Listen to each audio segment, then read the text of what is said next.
여러분, 이것은 무엇일까요? 이것은 사람으로서 당연히 가지는 기본적인 권리입니다. 그리고 이것은 인간답게 살아갈 권리를 침해당하지 않는 것이기도 합니다. 또한 이것은 태어날 때부터 갖는 사람이기 때문에 존중되는 권리입니다. 네, 이것은 바로 인권입니다. 인권, 즉, 인간으로서 갖는 권리. 우리는 이런 인권을 존중하기 위해 많은 노력을 하고 있습니다. 과연 어떤 노력을 하고 있는지 우리 주변에서 한번 살펴볼까요? 키가 작은 어린이들을 위해 화장실에 낮은 세면대를 설치하는 것, 그리고 몸이 불편한 장애인을 위해 장애인 주차구역을 따로 마련해주는 것, 또 노약자나 몸이 불편한 사람을 위해 노약자석을 따로 마련하거나 건물에 의무적으로 승강기를 설치하도록 하는 것, 임신 또는 출산 등으로 직장을 잠시 쉬어야 할 때 법적으로 보장해주는 것 등이 이에 해당합니다. 이렇게 우리는 생활 속에서 서로의 차이를 인정하고 존중하는 모습을 볼 수가 있습니다. 그렇다면 옛날 사람들은 어땠을까요?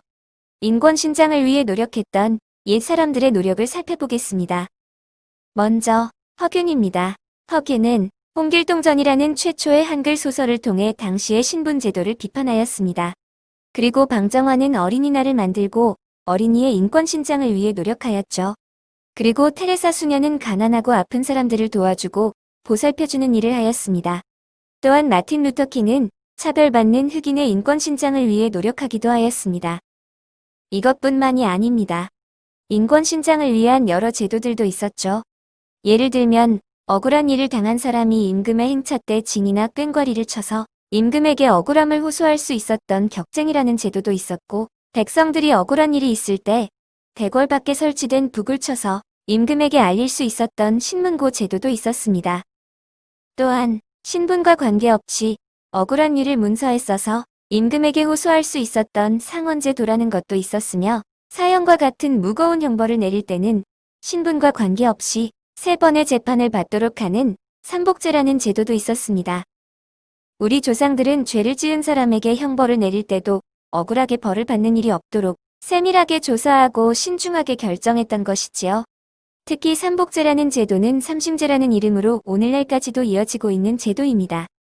그리고 오늘날에는 인권에 대한 관심이 더욱 많아져서 이런 인권의 사각지대에 놓여있는 어린이 및 청소년들을 위해 세계 여러 나라가 모여 UN 아동권리협약을 만들었는데요.